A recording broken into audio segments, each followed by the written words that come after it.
வெளிப்படுத்தல் 1:18 வாசி, எல்லாரும் கவனிங்க. மரித்தேன், ஆனாலும் இதோ சதா காலங்களிலும் உயிரோடு இருக்கிறேன். ஆமென். எல்லாரும் சேர்ந்து ஒரு முறை, மரித்தேன் ஆனாலும் இதோ சதா காலங்களில் உயிரோடு இருக்கிறேன். ஆமென். உயிர்த்தெழுந்த இயேசுவின் பிரசங்கம். 1, உங்கள் பிதா. 2, உங்களுக்கு சமாதானம். 3, பாக்கியவான். என்னங்க? பாக்கியவான். இயேசுவின் உயிர்த்தெழுந்த பின்பு இயேசுவின் பிரசங்கம்.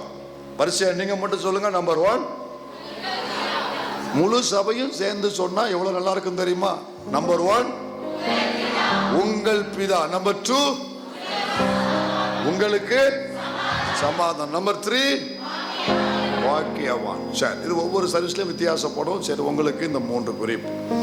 இதெல்லாம் எப்போ செய்யப்பட்ட பிரசங்கம்? இயேசு உயிர்த்தெழுந்ததுக்கு பின்பு அவர் செய்த பிரசங்கம். சோ இதை நீங்க மனதில் வைத்துக் கொள்ளணும். இது எப்ப கேட்டாலும் உங்களுக்கு சொல்ல தெரியணும். சரியா?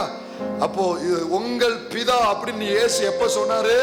உயிர்த்தெழுந்த பின்பு மரியாளை பார்த்து. உங்களுக்கு சமாதானம் இயேசு எப்ப யாரை பார்த்து சொன்னாரு?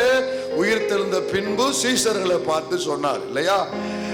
பாக்கியவான் சொல்லி யாரை பார்த்து சொன்னாரு? தோமாவை பார்த்து ஆண்டவர் சொன்னார், என்னை காணாதிருந்து விசுவாசிக்கிறவன் பாக்கியவான். அப்போ நமக்குள்ள இயேசு, நமக்குள்ள ஆண்டவர் வைத்திருக்கிற விசுவாசத்தை நம்ம என்ன செய்யக்கூடாது? உங்களுக்குள்ள இருக்கிற விசுவாசத்தை உலகம் குறைத்து மதிப்பிட்டாலும் உங்கள் விசுவாசத்தை நீங்கள் குறைத்து மதிப்பிடவே கூடாது.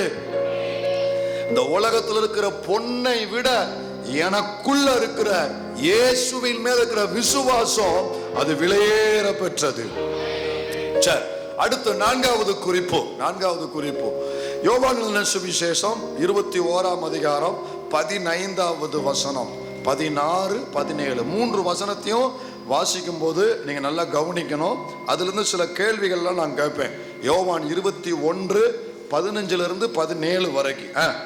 அவர்கள் போஜனம் பண்ணின பின்பு இயேசு சீமோன் பேதுருவை நோக்கி, யோனாவின் குமாரனாகிய சீமோனே, இவர்களிலும் அதிகமாய் நீ என்னிடத்தில் அன்பாய் இருக்கிறாயா என்றார். இருங்க, என்ன கேட்டாரு? அது தெளிவா சொல்லுங்க. என்ன கேட்டாரு? இவர்களிலும் அதிகமாய் அன்பாய் இருக்கிறாயா? ஆண்டவர் கேட்ட முதல் கேள்வி. மறுபடியும் சொல்லுங்க, என்ன கேட்டாரு? அன்பாய் இருக்கிறார். சரி, இதுக்கு என்ன பதில் சொல்றான்? அதற்கு அவன், ஆம் ஆண்டவரே, உம்மை நேசிக்கிறேன். இருங்க, ஆண்டவர் என்ன கேட்டாரு? இப்போ நான் நவீனை பார்த்து காலையில இட்லி சாப்பிட்டியா அப்படின்னு நான் கேட்கிறேன். என்ன கேட்கிறேன்? இட்லி சாப்பிட்டேன். அவன் அதுக்கு என்ன சொல்லணும்? ஆமா, இட்லி சாப்பிட்டேன் அல்லது இட்லி சாப்பிடு. ஆனா அவன் என்ன சொல்றான்? தோசை சாப்பிட்டேன் அப்படின்றான். என்ன சொல்றான்? தோசை சாப்பிட்டேன் அப்படின்றான். இப்போ நான் அவன்கிட்ட சாம பார்த்தையா அப்படின்றேன். என்ன கேட்கிறேன்? சாம பார்த்தேன். நான் கேட்ட கேள்வி என்ன? நேற்று சாம பார்த்தையா அப்படின்னு. ஆனா அவன் சம்பந்தம் இல்லாம என்ன சொல்றான்? நான் யானஸ்ட பார்த்தேன் அப்படின்றான். இப்ப இந்த கேள்வி சம்பந்தம் உள்ள கேள்வியா, சம்பந்தம் இல்லாத கேள்வி? பதில் சம்பந்தம் உள்ள பதிலா, சம்பந்தம் இல்லாத பதிலா? ஆண்டவர் என்ன கேட்டாரு? என் மேல் அன்பா இருக்கிறாயா? அவன் என்ன பதில் சொல்றான்? நேசிக்கிறேன். இது அப்புறம் விளக்குறேன். அடுத்த வசனம். அடுத்து 2வது கேள்வி வாங்க, 16க்கு வா. 2ஆம் தரம் அவர் அவனை நோக்கி, யோனாவின் குமாரனாகிய சீமோனே. கவனிங்க, அப்பா பேரை கொண்டு வச்சு கூப்பிடுறாரு. இதுல என்னன்னா, பழைய பேரு சீமோன்கிற பேரை மாத்தி பேதுருங்கிற பேர் வச்சவரை இவர்தான். ஆனா இப்ப அந்த பேரை பயன்படுத்தாம அவனை சீமோன் கூப்பிடுறாரு. ஏன்னா அவன் லட்சணம் அப்படி இருந்துச்சு. அவனை பேதுருவா வச்சாரு, அவனை பேதுருவாம இல்ல. இப்போ அவர் சந்திக்கும் பேதுருவா இல்லைன்னு உடனே மறுபடியும் அவன் யாரா இருக்கிறானோ அப்படிப்பட்ட பேரை அவனுக்கு பயன்படுத்துறாரு. 2வது தரம் கேட்கிறாரு, நீ என்னிடத்தில் அன்பாய் இருக்கிறாயா என்றார். சரி, 2வது தரம் என்னதான் கேட்கிறாரு? அன்பா இருக்கு. சரி, அடுத்த பதில் என்ன சொல்றான் பாருங்க. அதற்கு அவன், ஆம் ஆண்டவரே, ஆம் ஆண்டவரே, உம்மை நேசிக்கிறேன் என்பதை. என்ன சொல்றா? போதும். என்ன சொல்றா? இப்ப என்ன கவனிங்க, நிமிர்ந்து பாருங்க. முதல்ல என்ன கேள்வி கேட்டாரு? அன்பா இருக்கிறாயா? என்ன பதில் சொன்னா? நேசிக்கிறேன். இரண்டாம் தரமும் என்ன கேள்வி கேட்டாரு? அன்பா இருக்கிறாய். இரண்டாம் தரமும் என்ன பதில் சொல்றா? நேசிக்கிறேன். சரி, அடுத்து மூணாவது வாங்க. மூன்றாம் தரம் அவர் அவனை நோக்கி, யோனாவின் குமாரனாகிய சீமோனே, நீ என்னை நேசிக்கிறாயா என்றார். இப்ப மூணாவது ஆண்டவரே கேட்கிறாரு, நீ என்ன நேசிக்கிறாயா? அதுக்கு அவன் என்ன பதில் சொல்றா? என்னை நேசிக்கிறாயா என்று அவர் மூன்றாம் தரம் தன்னை கேட்டபடினாலே பேதுரு துக்கப்பட்டு, ஆண்டவரே. போதும் போதும் கூட இங்க கவனிங்க. இந்த ஆண்டவர் கேட்ட முதல் 2 தரமும் ஆண்டவர் என்ன கேள்வி கேட்கிறாரு? என் மேல அன்பா இருக்கிறாயா? அன்பா இருக்கிறாய். அந்த 2 நேரமும் இவன் என்ன பதில் தான் சொல்றான்? நேசிக்கிறேன் அப்படிங்கிற பதில சொல்றான். சரி, இந்த ஆண்டவர் கேட்கும் பொழுது அன்பா இருக்கிறாயா, அந்த பதம் தமிழ்ல அன்பா இருக்கிறாயான்னு கொடுத்திருக்கிறாங்க. ஆனா நம்ம தமிழ் வேதாகமம் வந்து இந்த மூல பாஷையாகிய கிரேக்க பாஷையிலிருந்து மொழிபெயர்க்கப்பட்டது. சரியா? புதிய ஏற்பாடு. பழைய ஏற்பாடு என்ன பாஷையிலிருந்து வந்துச்சு? எபிரேய பாஷையிலிருந்து தமிழுக்கு மொழிபெயர்க்கப்பட்டது. புதிய ஏற்பாடு கிரேக்க பாஷையிலிருந்து தமிழுக்கு மொழிபெயர்க்கப்பட்டது. இந்த அன்பா இருக்கிறாயா அப்படிங்கிற இடத்துல கிரேக்க பதம் என்ன பயன்படுத்தப்பட்டிருக்குன்னா அகாப்பே. எல்லாரும் சொல்லுங்க, agape. Agape, AGAPE, agape. Agape அப்படின்னா தன்னலமற்ற அன்பு. சொல்லுங்க, கொஞ்சம் மெதுவா சொல்லுங்க, பாவம். என்ன அன்பு? சுயநலமற்ற அன்பு, எதிர்பார்ப்பற்ற அன்பு, ஒரு வழி அன்பு. என்ன அன்பு? நம்ம ஆள் மாதிரி ஒன் சைடு நோ, அந்த அன்பு இல்ல. ஒன் சைடு அதை சொல்லல. இது ஒரு வழி அன்புன்னா என்ன அர்த்தம்னா, ஆண்டவர் சொல்றாரு, பேதுருவே, நீ என்னை நேசித்தாலும் நேசிக்காவிட்டாலும், திருச்சபையே நீ அவரை நேசித்தாலும் நேசிக்காவிட்டாலும், அவர் உன்னை நேசிப்பது உறுதி. அவர் உன்னை உண்மையா நேசிக்கிறார். நீ அவரை வேதனைப்படுத்துகிற நேரத்திலையும் அவர் உன்னை நேசிக்கிறார். அதான் அன்கண்டிஷனல் லவ் அப்படிம்பாங்க. எந்த நிபந்தனையும் இருக்காது. இப்ப நம்ம அன்பு எப்படின்னா, நம்ம வீட்டுக்காரம்மா அம்மா அன்பு எப்படின்னா, இவங்க அன்பு உங்க அன்பு நம்ம அன்பு எப்படின்னா, அந்த சைடு இருந்து வந்தா தான் அந்த சைடு இருந்து வரும். நல்லா ஆடுது, கரெக்டா? புரியுதா சொல்றது? இந்த சைடு இருந்து வந்தா அங்க இருந்து வரும், அங்க இருந்து வந்தா இங்க இருந்து வந்தோம். நம்ம கொஞ்சம் சிரிச்சாதான் சிரிப்பாங்க. அவ தோத்திரம் போட்டா நான் போடுவேன். நான் ஒண்ணு அவளை ஒண்ணு குறைச்சா? எங்க அம்மா என்ன 10 மாசம் தான் சுமந்து பெத்தா. எங்க அப்பா என்ன தெருவில் என்ன போட்டிருக்காரு. அவ சிரிச்சா நான் சிரிப்பேன், அவ தோத்திரம் போட்டா நான் தோத்திரம் போடுவேன். அவ போடல, அதான் நானும் போடல. அவ பரலோகம் வரல, அதான் நானும் பரலோகம் வரல. அப்போ அகாப்பே லவ், சபைக்குள்ள இருக்க வேண்டிய அன்பு என்ன அன்பு? அகாப்பே. அகாப்பே லவ்னா யார் என்ன சொன்னாலும் பரவாயில்ல. Praise Lord sister, praise Lord brother, praise Lord pastor, praise Lord தம்பி, கர்த்தருக்கு ஸ்தோத்திரம். நல்லா இருக்கீங்களா? நல்லா இருக்கியா? பதில் சொல்லுமா. நல்லா இருக்கீங்களா? நல்லா இருக்கீங்களா? புரியுதா உங்களுக்கு? யார் என்னமும் பண்ணி, நீ என்னமும் என்ன நினைச்சிட்டு போ, நீ என்னமும் பேசிட்டு போ, என்னை பத்தி கவலை இல்லை. அவரை நேசிக்கிற எனக்குள் அவர் அன்பு ஊற்றப்பட்டு இருந்தால் இங்க இருந்து அந்த ஊற்று பொங்கி வரும். ஆண்டவர் கேட்கிறாரு, உன் மேல நான் வச்சிருக்கிற, சபை மேல இயேசு வச்சிருக்கிற அன்பு அன்கண்டிஷனல் லவ். அது நிபந்தனையற்ற அன்பு. அகாப்பே லவ் ஆண்டவர் நம்ம மேல வச்சுட்டு நம்மகிட்ட, நீ என் மேல அகாப்பே லவ் வச்சிருக்கிறையா அப்படின்னு கேட்கிறார். நீ என் மேல அதுக்கு இவன் என்ன பதில் சொல்றா? உண்மை நேசிக்கிறேன். அப்போ அன்பு, இயேசு கேட்கிற கேள்வியில அகாப்பேங்கிற வார்த்தை பயன்படுத்தப்பட்டிருக்கு. இவன் பேதுரு சொல்ற வார்த்தை, நேசிக்கிறேங்கிற வார்த்தையில பிலேயோ அப்படிங்கிற வார்த்தை பயன்படுத்தப்பட்டிருக்கு. பிலேயோ அப்படின்னா, அதான் சொன்னோம்ல, நம்ம சிரிச்சா சிரிப்போம், நம்ம கொடுத்தா திருப்பி கூட கடன், வட்டி இல்லாத கடன். என்னது? என்ன கடன்? வட்டிலாக. நம்ம சிரிச்சா தான் சிரிப்பாங்க, நம்ம உதவி செஞ்சா உதவி செய்வாங்க, நம்ம பேசினா பேசுவாங்க, நம்ம நேசித்தா தான் நேசிப்பாங்க. இது ஒரு சகோதரத்துவம், மனுஷிகமான அன்பு. என்ன அன்புங்க? ஆண்டவர் கேட்கிறாரு, என் மேல தெய்வீக அன்பு வச்சிருக்கிறியா? ஏன்னா நான் உன் மேல வச்சிருக்கேன். அதே மாதிரி என் மேல வச்சிருக்கிறியா அப்படின்னு 2 முறை கேட்டாரு. 2 முறையும் என் லட்சணம் இவ்வளவுதான் ஆண்டவரே, நீங்க என் மேல தெய்வீக அன்பு வச்சிருக்கிறீங்க, ஆனா என்னால முடியல. நான் ஆஃப்டர் ஆல் உங்க மேல எவ்வளவுதான் வச்சிருக்கிறேன், ஒரு சாதாரண மனுஷிகமான அன்பு தான் வச்சிருக்கிறேன் அப்படின்னு அவன் சொன்ன உடனே 3வது ஆண்டவரே அவன் லெவலுக்கு கீழே இறங்கி வந்துட்டு, அதையாவது உருப்படியா வை, அந்த 10 நிமிஷம் ஜெபமாவது ஒழுங்கா பண்ணு, அந்த ஆராதனைக்கு வர்றதாவது ஒழுங்கா வா, அந்த ஒரு அதிகாரமாவது ஒழுங்கா வாசி, அதையாவது உருப்படியா வை. அதுலயே ஏன்ட்ட பாதையை கொடுத்துட்டு இன்னும் ஒருத்திக்கு பாதையை கொடுத்துடக்கூடாது. அதையாவது கடைசியில் அவன் லெவலுக்கு இறங்கி வந்துட்டாரு. நான் கொடுத்தது இவ்வளவு பெரிய பரிசு நான் கொடுத்துருக்கிறேன், எவ்வளவு பெருசு, இவ்வளவு பெருசா கொடுத்துட்டேன், ஆனா நான் இத்தனையோண்டத்தான் அவர்கிட்ட கொடுக்கிறேன். அப்ப ஆண்டவர் சொல்றாரு, இதையாவது மனப்பூர்வமா முழுமையா அங்க பாதி இங்க பாதி பிச்சு கொடுக்காம முழுமையா எனக்கு மட்டும் கொடு. ஆண்டவர் என்கிட்ட என்ன எதிர்பார்க்கிறாருன்னா, நீங்களும் நானும் தேவனுக்கு கொடுக்க வேண்டியது முதலிடம். முதல் வாலிபர் மட்டும் சொல்லுங்க, கையில உயர்த்தியா சொல்லுங்க, முதலிடம் சொல்லுங்க. என்ன இடம்? கர்த்தருக்கு 2வது இடம் தேவையில்லை. தேவனை நேசிக்கிற ஒரு இருதயம் இன்னைக்கு சபைக்கு வேணுங்க. இன்னைக்கு இந்த நாட்கள்ல நீயும் நானும் கர்த்தருக்கு நிக்கணும்னா, தம்பி பின்னால நிக்கிற தம்பி உட்காந்து தம்பி நல்லா கவனிங்கப்பா, நீயும் நானும் கர்த்தருக்காக நிக்கணும்னா தேவனுக்காக பற்றி எரிகிற ஒரு இருதயம் நம்முடைய இருதயத்தில் இருக்கணும். அல்லேலூயா. அவரை நேசிக்கிற ஒரு இருதயத்தை ஆண்டவர் எதிர்பார்க்கிறாரு.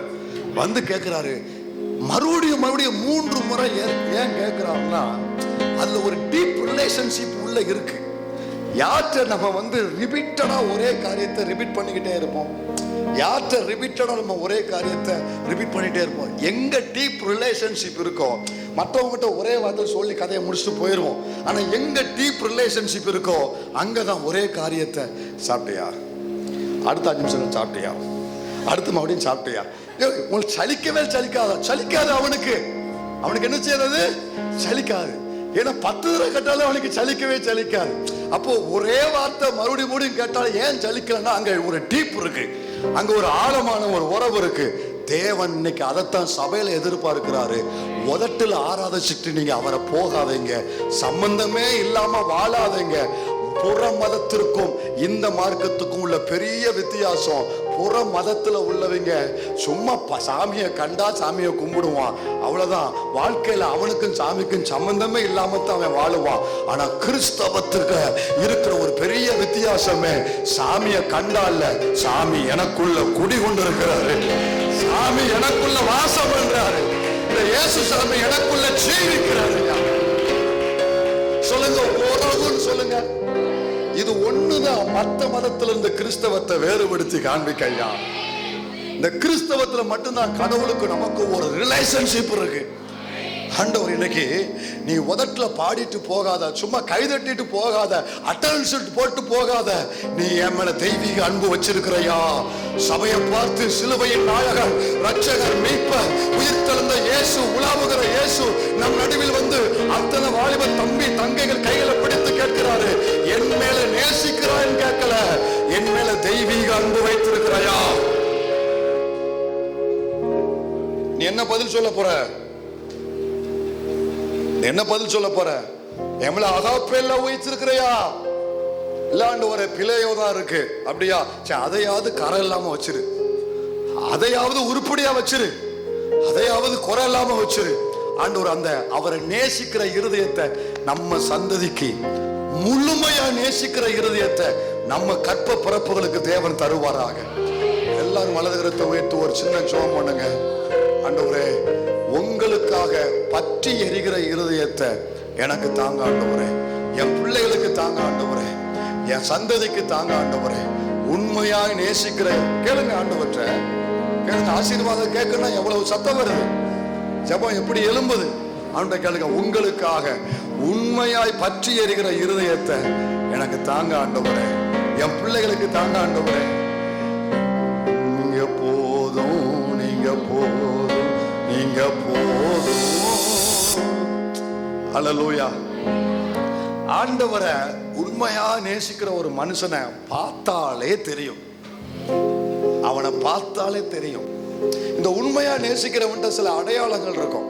என்ன அடையாளம்னா அவருக்கு பிடிக்காது, இவனுக்கு பிடிக்காது. என்ன ஒன்னையும் காணும், இன்னும் விட்டு வெளியே வரல போல. தேவனை உண்மையா நீங்க நேசிப்பீங்கன்னா அவருக்கு எதெல்லாம் பிடிக்காதோ எனக்கு அதெல்லாம் பிடிக்காது. சில வீடுகளில் சில சகோதரிகளை நான் பார்த்துருக்கிறேன். என்னன்னா கவனிங்க, அதாவது அவங்களுக்கு நான்வெஜ் பிடிக்காது, அப்போ இவங்களுக்கு அது பிடிக்கும். அப்படி யாரும் இருக்கீங்களா? இல்லை கள்ளத்தனமா எடுத்து வச்சு எல்லா நேரத்தில் சமைச்சு சாப்பிட்டு சட்டையை கழுவி கவுத்திருந்தீங்களா? அவங்களுக்கு பிடிக்காது. நான் ஒருத்தி, எனக்கு எதுக்கியா, எனக்கு எதுக்கியா? இப்போ உங்க பாசுக்கு வந்து கருவாடுங்கிறது டிக்ஷனரிலே இல்லை. உங்க பாசு கருவாடுங்கிறது புற பிடிக்காது. எனக்கு பிடிக்கும், உணவுலேயே பிடிக்காத ஒன்று. ஏன்னு அப்படி ஆச்சுன்னு எனக்கே தெரில. என்னை எவ்வளோ பேர் ஏமாத்த முயற்சி பண்ணாங்க. எனக்கு எப்படித்தான் அது மேலே பிடிக்காம போச்சு எனக்கே புரியலை. ஆனால் இன்னைக்கு வரைக்கும் என் ஒருத்தனுக்காக முழு உங்க பாசமா இன்னைக்கு வரைக்கும் விரதம் கருவாடு. அவங்களுக்கு வந்து அது மட்டும்தான் பிடிக்கும். அவங்க அங்க பிறந்து வளர்ந்தவங்களா கவுச்ச இல்லாம 7 நாளும் கவுச்ச இருக்கணும். ஆமா பார்த்தீங்களா, அந்த மண்ணு ஒண்ணு சேருது. அவங்களுக்கு 7 நாளும் கவுச்ச இருக்கணும். அதாவது வேற பெருசா இல்லாட்டாலும் அந்த கருவாடு நாத்தமாக அடிக்கணும், அப்பதான் அவங்களுக்கு உள்ள போகும். ஆனா வந்து இத்தனை வருஷம் ஆச்சு, எனக்கு மறைவா யாரும் பண்ணி சாப்பிட்டாங்கன்னு எனக்கு தெரியல. ஆனா நான் இருக்கிற வரைக்கும் நான் கூட சொல்லுவேன், நான் ஊருக்கு போகும்போது சாப்பிடுங்கன்னு சொல்லுவேன். ஆனால் இன்னைக்கு வரைக்கும் மளிகை சாமான லிஸ்ட் வந்ததே இல்லை. அப்போ அவங்க வந்து கருவாடி பிடிக்காததுனால அதை விடலை. ஏன் விட்டாங்க சொல்லுங்க? எனக்கு பிடிக்காது விட்டாங்க. இப்போ அப்படி ஆண்டவற்றை வாங்க, நிறைய விஷயத்தை நம்ம விட்டு வந்திருக்கிறோமா இல்லையா? சினிமாவை நீங்க அமைதியா இருக்க பார்த்தா எனக்கு சந்தேகமா இருக்கு. சீரியலை, கெட்ட வார்த்தையா, மதுபானத்தை விட்டு வந்திருக்கிறோமா இல்லையா? ஏன் விட்டு வந்தோம்? எனக்கு அது பிடிக்கல அப்படிங்கிறது ரெண்டாவது தான். ஏன் அதை விட்டோம்னா அவருக்கு பிடிக்காது, அதனால எனக்கும் பிடிக்கல. இப்படித்தான் நிறைய விஷயத்தை நம்ம விட்டுருக்கோம். புரியுதா உங்களுக்கு? இப்பயும் உங்களுக்குள்ள ஓப்பனா சொன்னோம்னா, சில தியேட்டரை கிராஸ் பண்ணும்பொழுது உங்களுக்குள்ள அப்படியே உள்ள ஒரு மாதிரியா ஓடுதா? சில தியேட்டரை கிராஸ் பண்ண அப்படி சில படங்கள்லாம் பார்த்து ஆஹா அப்படின்னு ஓடுதா? அப்போ உங்களுக்கு இப்பயும் உள்ள அந்த வாடை இருக்கு. ஆனாலும் உங்களுக்கு துணிஞ்சு உள்ள போக மாட்டீங்க. துணிஞ்சு நம்பி பிரசங்கம் பண்றேன், துணிஞ்சு போக மாட்டேங்க, துணிஞ்சு பார்க்க மாட்டேன். ஏன் நீங்க அதை பார்க்கல அப்படின்னா உங்களுக்கு அது வெறுப்பு வந்துருச்சுங்க. ரெண்டாவது தான். முதல் காரணம், என் ஆண்டவருக்கு அது பிடிக்காது, அவரை நான் நேசிக்கிறதுனால எனக்கும் பிடிக்காது. நீங்க போதும், நீங்க போதும், நீங்க போதும். அதான் சொல்றேன், தேவனை நேசிக்கிறவன் முகத்தை பார்த்தா தெரியும், அவன் பேச்ச பார்த்தா தெரியும், அவன் நடைய பார்த்தா தெரியும், அவன் உடைய பார்த்தா தெரியும். ஹல்லேலூயா. இந்த தேவனை நேசிக்கிறவன்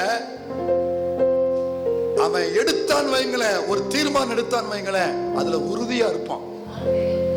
அவனை யாரும் கன்வின்ஸ் பண்ணவே முடியாது. தேவனை நேசிக்கிறவன் எடுக்கிற தீர்மானத்துல போய் யாரும் கை வைக்கவே முடியாது. அது யாரா இருந்தாலும் சரி. ஆபிரகாமே, உன் பிள்ளைய கொண்டு வந்து பலி செலுத்து. உடனே தீர்மானம் பண்ணா.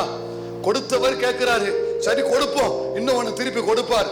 விசுவாசத்துல மனைவிட்ட சொல்லாம தூக்கிட்டு வந்துட்டான். தூக்கிட்டு வந்து பிள்ளைய கூப்பிட்டு வந்து பலிபிடத்தை கட்டிட்டு பழைய பிறக அடிக்கிட்டு பிள்ளையும் மேல கடத்திட்டான். 5 வயசு பிள்ளை இல்ல, சாக்லேட் கொடுத்து ஏமாத்தி கைய காலை கட்டி போல. அவனுக்கு குறைஞ்சது அவன் வாலிபன்.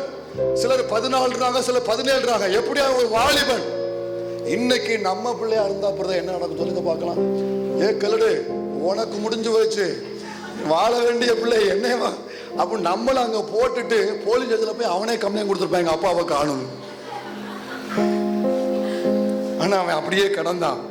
அவன் அப்படி கிடக்கும் பொழுது அவனை கிடத்திட்டு 100 வயசுல பெத்த பிள்ளை, 25 வருஷம் தவம் இருந்து காத்திருந்து கிடைச்ச பிள்ளை. இவனை கொஞ்சம் கொஞ்சம் மடியில ஒவ்வொரு ஸ்டேஜையும் ரசிச்சு ரசிச்சு வளர்த்துருப்பான் ஆபிரகாம் இல்லையா? அவன் உருளும் பொழுது, அவன் பிறழும் பொழுது, அவன் நடக்கும் பொழுது, அவன் ட்ரெஸ் போடும் பொழுது, அப்பப்பான்னு கூப்பிடும் பொழுது ரசிச்சு ரசிச்சு வளர்த்த பிள்ளை பலிபிடத்துல கிடத்திட்டு, பலிபிடத்துல நான் பார்க்கிறேன், பலிபிடத்துல கிடத்தினாலும் அவன் கண்ணு பிள்ளை மேல இருக்காது, அவன் கண்ணு மேல இருக்கும். நீங்க கொடுத்தீங்க. இப்ப இவனை இங்க பலிபிடத்துல கடத்தணுங்கிறது என் விருப்பம் இல்லை. இவன் எனக்கு ரொம்ப பிடிக்கும், ஈசாக்கு எனக்கு ரொம்ப பிடிக்கும். ஆனா இப்ப ஏன் பலிபிடத்துல வச்சிருக்கிறேன்னா, உங்களை நான் நேசிக்கிறதுனால, உங்களை மேல மேல வச்சுக்கிற அன்பு, இவனை விட உங்களை நான் நேசிக்கிறேன்.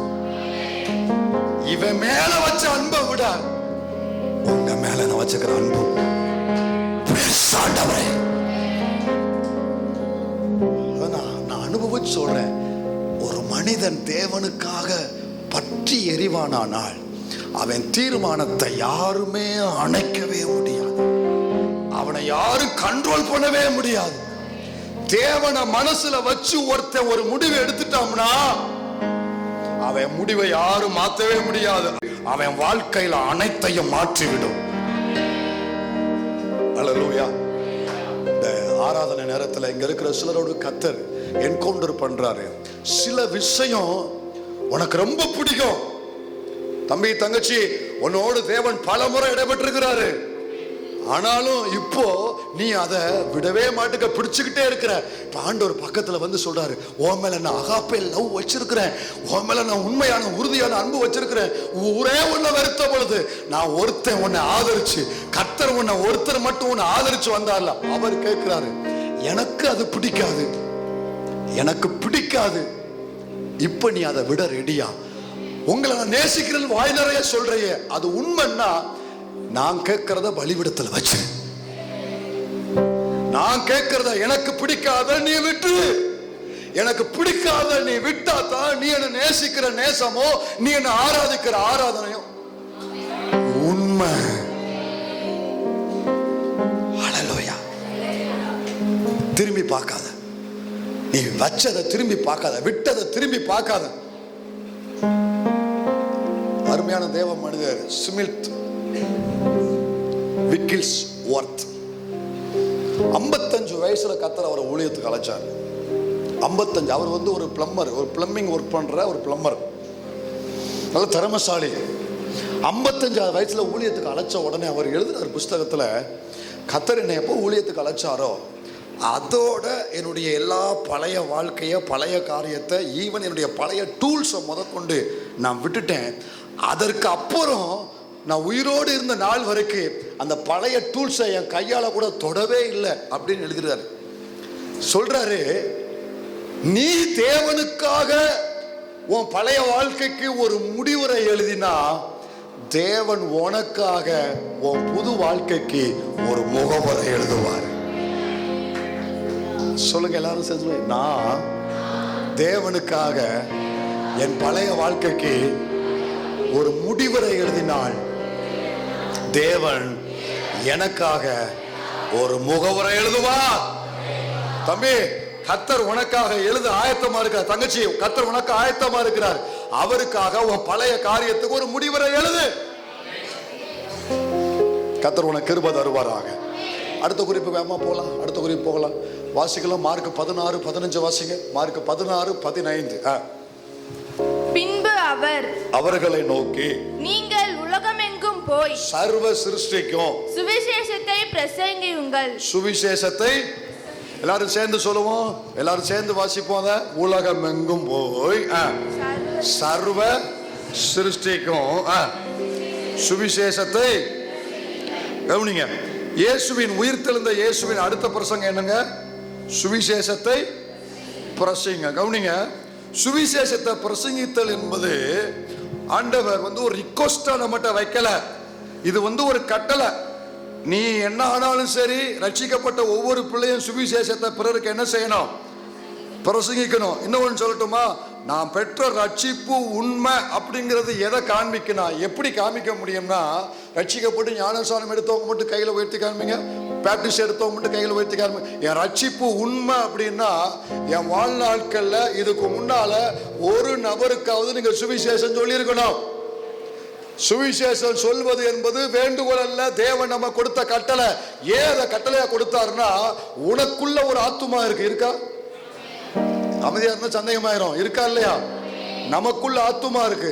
அதே போல நம்மளை சுத்தி வாழ்கிற எல்லா மனிதர்களுக்குள்ள ஆத்துமா இருக்கு. இந்த ஆத்துமா அழியாதது, இது நரகத்துக்கு போகக்கூடாதுன்னா இந்த ஆத்துமாவை மீட்கக்கூடிய வல்லமை இந்த சுவிசேஷத்துக்கு மட்டும்தான் இருக்கு. இதை அறிவிக்கக்கூடிய பொறுப்பு திருச்சபைக்கு மட்டும்தான் ஆண்டவர் கொடுத்திருக்கிறார். அல்லேலூயா. நீங்க நீங்க ஒரு நபருக்கு போய் என்ன கவனிங்க, நான் முடிக்கக்கூடிய நேரம் வந்துருச்சு, என்ன கவனிங்க, அடுத்த குறிப்பு போகிறதுக்கெல்லாம் வாய்ப்பு இல்லை. நீங்க ஒரு நபருக்கு சுவிசேஷத்தை நீங்க அறிவிக்கும் பொழுது என்ன நடக்கு தெரியுமா? பாப்பா, ஒரு நபருக்கு நீங்க சுவிசேஷம் அறிவிக்கும் பொழுது என்ன விஷயம்? 3 காரியம் நடக்கு. ஒண்ணு, கடலில் மூழ்கி கொண்டிருக்கிற ஒருவன், அப்படியே உட்காரு உட்காரு, கடலில் மூழ்கி கொண்டிருக்கிற ஒருவன் பார்த்திருக்கீங்களா? கடல்ல ஒரு மனிதன் நீச்சல் தெரியாம மூழ்கி கொண்டிருக்கிறான்னா, அவன் மூழ்கி கொண்டிருக்கிறான்னா அவன் இருதயம் எப்படி இருக்கு தெரியுமா? இன்னும் சில நிமிடத்துல என்ன செய்ய போற? வேகமா சொல்லுங்க. நான் மரிக்க போறேன். ஆல்ரெடி நான் இப்ப என்ன செய்து கொண்டுதான் இருக்கிறேன்? மரித்து கொண்டுதான் இருக்கிறேன். என்னை காப்பாத்த யாருக்காவது வருவாங்களா? என் தூக்கி விட யாராவது வருவாங்களா? அல்லது எனக்கு ஒரு ஏதாவது மிதப்பு கட்டை ஏதாவது கிடைக்குமா? ஒரு துண்டு கட்டை எதுவும் கிடைக்குமா? அங்கலாய்த்து வந்து அவன் மூழ்கும் பொழுது ஒரு கட்டைய, மரக்கட்டைய பார்த்தா அவன் மனநிலைமை எப்படி இருக்கும்? அல்லது ஒரு போட்டு அவனை நோக்கி வந்தா அவன் மனநிலைமை எப்படி இருக்கும்? அவன் என்ன நினைப்பான் தெரியுமா? அந்த போட்டை பார்க்கும் பொழுது அவன் ஜீவனை அங்க பார்ப்பான், அவன் வாழ்க்கையை பார்ப்பான். இல்ல நான் வாழ போறேன், இல்ல எனக்கு ஒரு வாழ்க்கை கிடைக்க போகுது, என் உயிர் தப்ப போகுது, நான் மரிக்க மாட்டேன், நானும் கொஞ்ச நாள் வாழ போறேன், இதைத்தான் அவன் பார்ப்பான். ஒரு தேவ பிள்ளை சுவிசேஷம் சொல்லும் பொழுது என்ன நடக்கு தெரியுமா? கடலில் மூழ்கி கொண்டிருக்க ஒருவனை உன் வாயிலிருந்து வருகிற சுவிசேஷத்தினால அவனை தேவன் மீட்டெடுக்கிறாரு. மூழ்கிற ஒருவனை மீட்டெடுப்பதுதான் சுவிசேஷம். இருளில் இருக்கிற ஒருவனை வெளிச்சத்துக்கு கொண்டு வருவதுதான் சுவிசேஷம். அழிவுக்கு போகிற ஒருவனை நித்திய ஜீவனுக்குள்ள கொண்டு வருவதுதான் சுவிசேஷம். ஒரு காலத்துல நம்ம சந்ததி மட்டுமல்ல, முழு தமிழகமும் இருளிலே மூழ்கி இருந்தது. எப்போ தேவன் தன்னுடைய மிஷனரிகளை அனுப்பி இந்த சுவிசேஷத்தை தமிழகத்துக்குள்ள கொண்டு வந்தாரோ, இந்த தமிழகம் ஒரு வெளிச்சத்தை காண ஆரம்பித்தது. இந்த சுவிசேஷம் வந்ததனால் தமிழகத்துக்கு ஒரு வெளிச்சம் வந்தது. உண்மையா இல்லையாங்க? எங்க ஒரு 100 வருஷத்துக்கு முன்னால நம்ம நாடு எப்படி இருந்துச்சுன்னு உங்களுக்கு தெரியும், படிச்சவங்களுக்கு தெரியும். புரியுதா? குழந்தை திருமணம், உடன்கட்டை ஏறுதல், பெண்கள் சட்டை அணியக்கூடாது, இல்ல இதெல்லாம் சமூக கொடுமைகள் நம்ம நாட்டுல மேலோங்கி இருந்துச்சா இல்லையா? இதெல்லாம் நம்ம எந்த தாத்தா மாத்தினார் சொல்லுங்க பார்க்கலாம். நம்ம நாட்டுல பிறந்த யாரு மாத்தின, எந்த சட்டம் மாத்துச்சுன்னு சொல்லுங்க. இந்த சுவிசேஷம் உள்ள வந்ததுனால சமூக கொடுமைகள் எல்லாம் அழிக்கப்பட்டு தேசம் இன்னைக்கு வெளிச்சத்துக்குள்ள வந்திருக்கையா. நீங்களும் நானும் இன்னைக்கு சமுதாயத்துல ட்ரெஸ் போட்டு நடக்கிறோம்னா, நல்ல உணவு சாப்பிடுறோம்னா, நல்ல மருத்துவம் இன்னைக்கு சமூகத்துக்கு வந்திருக்குன்னா, நல்ல கலாச்சாரம் நம்முடைய சமூகத்துக்கு கிடைச்சிருக்குன்னா, ஒரே ஒண்ணுதான் சுவிசேஷம் இந்த தேசத்துக்கு வந்ததுனால இந்த தேசம் வாழ்வடைஞ்சிருக்கு. அல்லேலூயா. இன்னைக்கு உண்மை தெரியாத இன்னைக்கு தேச தலைவர்கள் இன்னைக்கு கிறிஸ்தவத்தை அப்படியே அழிக்கணும், கிறிஸ்தவத்தை ஜனங்களை விட்டு இன்னைக்கு மொத்தத்துல வேரோடு புடுங்கன்னு நினைக்கிறாங்க. ஆனா அப்படி சட்டம் போடக்கூடிய அறிவு உனக்கு இந்த சுவிசேஷத்தை கொண்டு வந்த மிஷனரிகளுடைய கல்வியில தான் உனக்கு கிடைச்சதுங்கிறது உனக்கு தெரியல. ஆண்டவருக்கு ஸ்தோத்திரம். இது நினைக்கும் போதெல்லாம் ஆண்டவருக்கு நான் நன்றி சொல்றேன். எங்க தமிழகத்துக்குள்ள நீங்க சுவிசேஷத்தை கொண்டு வந்தீங்களே, எங்க தலைமுறையெல்லாம் மாத்தினீங்களே, எங்க தலையெழுத்தெல்லாம் மாத்தினீங்களே. இதை பார்க்கும்போது நீங்களும் நான் என்ன உணர்வு அடையணும்னா, நான் மாறிட்டேன். என்னைய மாத்த ஒரு ஆளை கர்த்தர் பயன்படுத்தினாரு. என்ன உன்னையும் காணோம்? உண்மையா இல்லையா? யாரோ ஒருவர் உங்களுக்காக ஜெபிச்சிருக்கிறாங்க, யாரோ ஒருவர் உங்ககிட்ட வந்து சுவிசேஷத்தை சொல்லி இருக்கிறாங்க. ஏற்றுக்கொள்றவங்க எஸ் பாஸ்டர் எனக்கு சுவிசேஷம் ஒரு ஆள் ஏற்றுக்கொள்ற எத்தனை பேர் இருக்கீங்க? ஒரு ஆள் வந்ததுனால தான் நம்ம உள்ள வந்திருக்கிறோம். ஆண்டவர் நம்மளை நம்புறாரு. இந்த கோவில்பட்டிக்கு கர்த்தர் உங்களை என்னைய நம்புறாரு. உங்களை அருகில் உள்ள ஆட்களுக்கு சுவிசேஷம் சொல்ல வேண்டிய கடமை உங்களுக்கு. படிக்கிற தம்பி தங்கச்சி கையை மேல உயர்த்து. படிக்கிற தம்பி தங்கச்சி வாலிப பிள்ளைங்க எல்லாருமே கையை மேல உயர்த்துங்க. உன் ஃப்ரெண்ட்ஸுக்கு கணக்கு நீதான். உன் நண்பர், உன் தோழர், உன் கூட படிக்கிற, உன் கூட வேலை செய்யற அத்தனை பேருக்கும் கணக்கு நீதான் கொடுக்கணும். உன் கையில தான் கர்த்தர் உன்கிட்ட கொடுத்திருக்கிறாரு. ஜெபம் பண்ணிக்கிட்டே வா, ஒரு வாய்ப்பு கிடைக்கும். சரியான வாய்ப்பை எதிர்பார்த்துக்கிட்டே இரு. ஏதோ ஒரு சூழ்நிலை வரும், உடனே அவனுக்கு இயேசுவை அறிவி, அவன் இருதயத்தை கர்த்தர் சந்திப்பாரு. இந்த சுவிசேஷ பாரம் உனக்கு இருந்தா போதும், உன்னை தேவன் யூஸ் பண்ண ஆரம்பிப்பாரு. ஹல்லேலூயா. இந்த தமிழ் மண்ணுக்கு வந்த அத்தனை மிஷனரிகளும் நல்லா வாழலாம். அவங்க தேசத்துல இருந்து அவங்க ராஜாக்கள் மாதிரி, குட்டி பிரபுக்கள் மாதிரி அவங்க வாழலாம். ஆனா தங்களுடைய சுகபோக வாழ்க்கைய, இம்மைக்குரிய அனைத்து ஆசா பாசங்களை, எப்படி மோசே அனித்தியமான பாவ சந்தோஷத்தை அனுபவிப்பதை பார்க்கலாம் தேவ ஜனங்களோட துன்பத்தை அனுபவிப்பதை தெரிந்து கொண்டானோ, இந்த மிஷனரிகள் எல்லாருமே தங்களுடைய சொகுசு வாழ்க்கையை விட்டுட்டு தங்கள் சொத்துக்களை விற்று அவைகளை கொண்டு வந்து இங்கே கல்வி நிறுவனங்களையும் மருத்துவங்களையும் கொண்டு வந்து அதன் வாயிலாக எப்படியாகிலும் சிலரையாவது அக்கினிக்கு தப்புவிக்க வேண்டும் என்கிற ஒரு ஆத்தும பாரத்துல இந்த தமிழகத்துல ஊழியம் செய்ததால தான் இன்னைக்கு இவ்வளவு விளைச்சல் நம்முடைய தேசத்துல. என் ரட்சிப்புக்கு பின்னால பலருடைய கண்ணீர் இருக்கு. என் ரட்சிப்புக்கு பின்னால யாரோ ஒருவருடைய சுவிசேஷ ஊழியம் இருக்கு. என் ரட்சிப்புக்கு பின்னால பல மிஷனரிகளுடைய தியாகம் இருக்கு. இத பெற்று என் வாயை யாருக்குமே திறக்காமல், நான் வாழ்க்கையில யாருக்குமே சுவிசேஷம் சொன்னாமல் நான் வாழ்ந்து முடித்தால் என்ன போல ஒரு சுயநலம் பிடித்தவன் யாரும் இல்லை.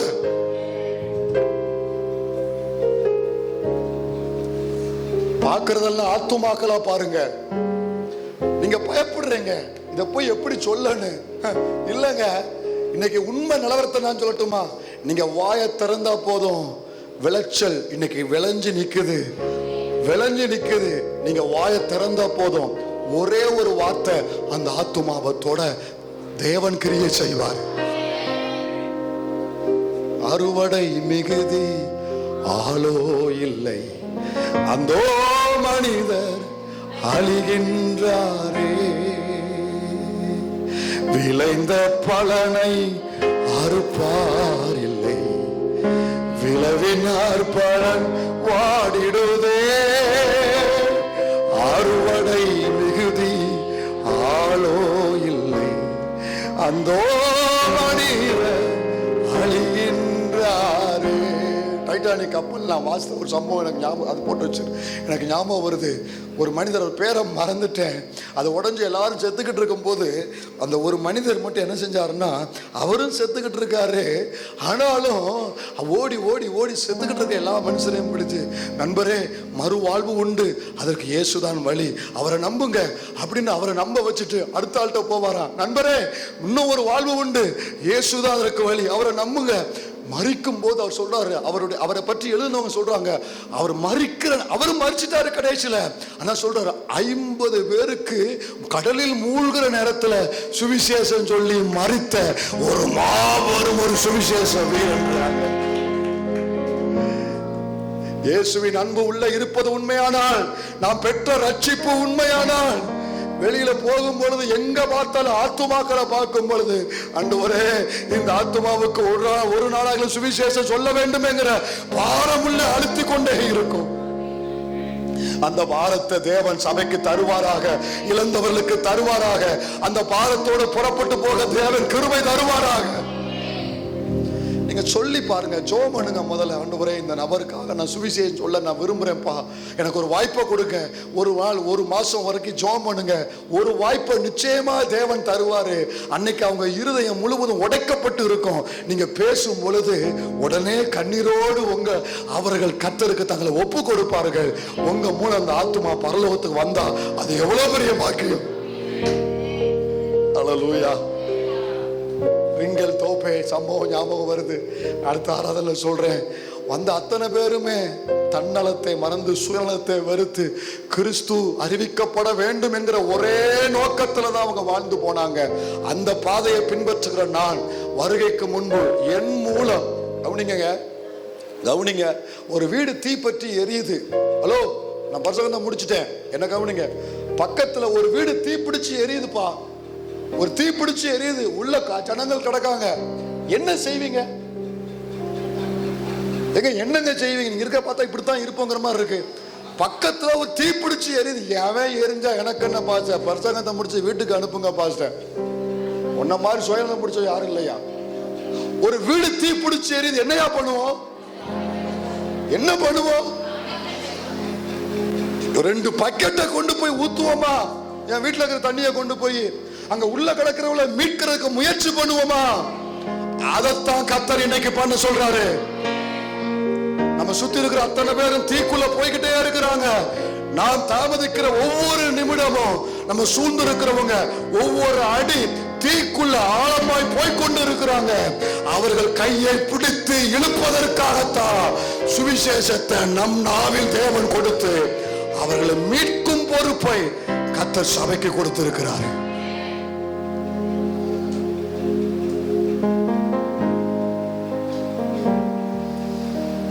என் வேலையை செய்து கொண்டேன், என் பொறுப்பை நிறைவேற்றி கொண்டேன். வாய்ப்பு கிடைத்தாலும் கிடைக்காவிட்டாலும் என்ன ஆனாலும் எந்த நபருக்கு தேவன் சொல்லும்படி என் இருதயத்தில் உணர்த்துகிறாரோ தைரியமாய் அவருக்கு போய் இயேசுவை அறிவிக்க இந்த காலை ஆராதனையில் என்னை அர்ப்பணிக்கிறேங்கிறவங்க மட்டும் உங்க வலது கரத்தை உயர்த்தி காண்பீங்க. அப்படியே முழங்கால் படிடு. விளைந்த பலனை அறுப்பார் இல்லை, விளைவினார் பலன் வாடிடுதே. அறுவடை மிகுதி ஆளோ இல்லை, அந்தோ மனித அழிகின்றாரே. நம்முடைய ஆண்டவர் இயேசுவுக்குள் இருந்த பாரம் இப்போ சபைக்கு வரட்டும். அவர் எருசலேமுக்குள்ள போகும்பொழுது கண்ணீர் விட்டு அழுதார். உனக்கு கிடைத்த இந்த நாளில் ஆகிலும் சமாதானத்துக்கு ஏதுவாருங்கள் தேடுவாய், என நலமாய் இருக்குமே என்று. தேவ பிள்ளையே, நீ தாமதிக்கிற ஒவ்வொரு நிமிஷம், பார்த்துட்டு பார்க்காம போற ஒவ்வொரு நிமிஷமும் ஒரு ஆத்துமாவை நீ தீக்குள்ள தள்ளுகிறாய். அவன் செய்த பாவத்துக்கு தான் அவன் போனாலும் அவனை மீட்கக்கூடிய ஒரு பொறுப்பு உனக்கு இருந்தும் நீ செய்ய தவறினால் அவனுடைய இரத்த பலிக்கு நாம் காரணமாகி விடக்கூடாது. உண்மையாகவே பாரம் உள்ளவங்க மட்டும் ஆண்டவர்கிட்ட கேளுங்க, ஆண்டவரே எனக்குள்ள இருக்கிற பாரம் அதிகரிக்கட்டும், சுவிசேஷ பாரம் அதிகரிக்கட்டும், ஆத்தும பாரம் அதிகரிக்கட்டும்.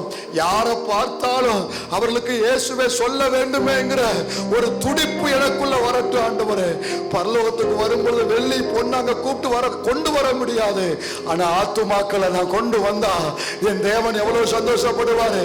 என் பேர்ல ஒரு 10 ஆத்துமாக்கள் பரலோகம் வந்தா அங்க நீ தலை நிமிர்ந்து நடக்க முடியும். ஒப்பு கொடுத்து ஆண்டவற்றை கேளுங்க, பாரத்தை கேளுங்க, கிருபையை கேளுங்க. உங்க மூலம் அவர் கிரியை செய்வார். உங்களை கர்த்தர் பயன்படுத்துவார். தேவ பிள்ளையே, கேளு. கர்த்தர் தன் பாரத்தும் இருதயத்துல ஊற்றுவாரா. கண்ணு முன்னால பாரு, அப்படியே கடல்ல மூழ்கிக்கிட்டு இருக்கிறாங்க, அக்னிக்குள்ள போய்கிட்டு இருக்கிறாங்க. உன்னைத்தான நியமிச்சேன், உன்னைத்தான நியமிச்சேன். உன் கணக்குல எத்தனை பேர் மீட்கப்பட வேண்டும் என்று பரலோகம் நியமிச்சிருக்கிறதோ குறைந்த ஒரு 100 பேர் வச்சுக்கோங்களேன். அந்த 100 பேர்ல எத்தனை பேரை நீ பரலோகத்துக்கு கொண்டு வர போற? நீ தாமதிக்கிற ஒவ்வொரு நிமிஷமும் அவர்களை நீ ஏன் நரகத்துக்கு தள்ளுவதற்கு காரணமா இருக்கிற. ஆனா செயல்படும் பொழுது ஓ மூலம் அந்த ஆத்துமாக்கள் மீட்கப்பட கர்த்தர் உன்னை பயன்படுத்துவாரு. கையை உயர்த்தினவங்க மட்டும் மறுபடியும் உயர்த்துங்க. பிதாவே, இவர்கள் இருதயத்துல அந்த சுவிசேஷ பாரமோ ஆத்தும தாகமோ எப்பொழுதும் அணையாமல் இருப்பதாக. குறைந்தபட்சம் தன் எல்லைக்குள் இருக்கிறவர்களையாவது உமது நாமத்தை சொல்லக்கூடிய தைரியத்தை தாரும், அபிஷேகத்தை தாரும், கிருபையை தாரும். இவர்கள் சொல்லும் பொழுது கடின இருதயங்கள் உடைக்கப்படட்டும். சுவிசேஷத்தின் வல்லமையினால அவர்கள் கண்கள் திறக்கப்படட்டும். உம்மை இரட்சகராக அவர்கள் ஏற்றுக்கொள்வார்களாக. கை உயர்த்தின ஒவ்வொருவரும் மூலம் ஒரு பெருங்கூட்ட ரட்சிப்படைவார்களாக. இவர்களை பயன்படுத்தும் ஐயா. அர்ப்பணிக்கிற பிள்ளைகள் மேல உங்களுடைய கரம் இருக்கட்டும். அர்ப்பணிக்கிறோம். எங்கள் சபைக்குள்ள மறுபடியும் ஒரு சுவிசேஷ பாரமோ ஒரு ஆத்தும தாகமோ அணையாம பற்றி எறிவதாகப்பா. இந்த செய்தியின் மூலமாக ஒரு 10 பேராவது சுவிசேஷ பாரமுள்ளவர்களாக எழும்புவார்கள் என்றால் அதுதான் ஐயா ஒரு பெரிய வெற்றி. அதற்காக உமக்கு ஸ்தோத்திரம். நீர் அப்படி செய்வதற்காக நன்றி. இயேசுவின் நாமத்தில் ஜெபிக்கிறோம் நல்ல பிதாவே, ஆமென்.